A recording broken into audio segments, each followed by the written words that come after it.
Be sure your sin will find you out, except for the times that it doesn't. Hey everyone, I'm Colin, the resident nerd and Bible scholar here at the Bible Uncut and Unfiltered.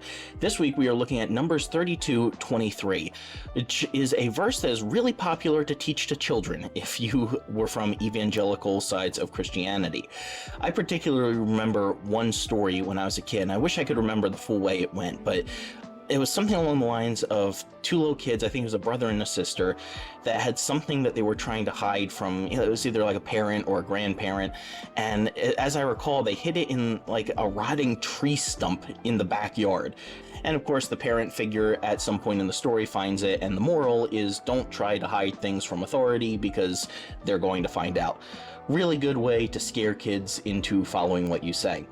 Well, this verse gets used not just with children, but with adults as well, to try to guilt people into not doing something that they think would be sinful, because be sure your sin will find you out. No matter how well you try to hide this sin, it's going to come to light. Someone is going to find out about it.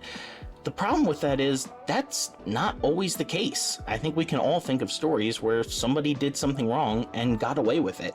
Maybe they even lived their entire lives and no one ever figured out what they did.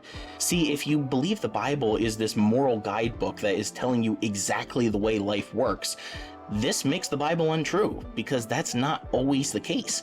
You at least have to concede that this is just kind of a proverbial saying, something that might happen or happens a number of times. But even then, there's context to this story that we tend to overlook. See, what happens in this passage is that Moses is debating with the leaders of the tribes of Gad and Reuben over whether or not they could stay on the east side of the Jordan River.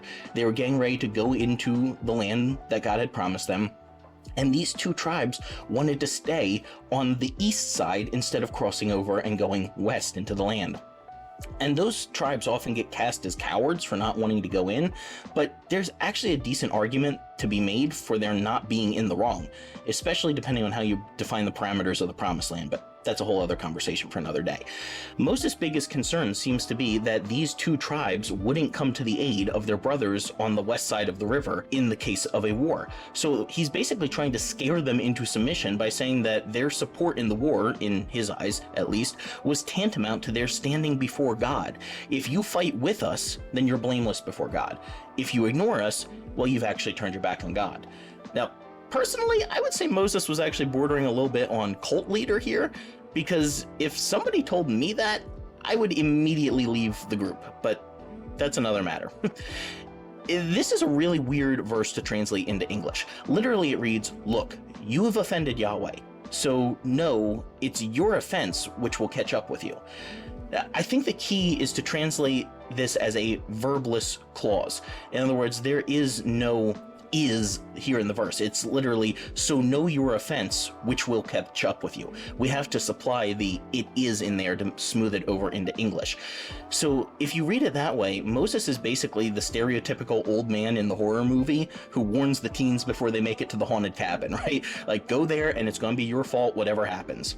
In other words, something bad is going to happen to you by staying on this side of the river, and just know that it's the result of your own choices. Personally, I think he was being a little passive-aggressive, threatening them here not to come to their aid if they don't do the same for him.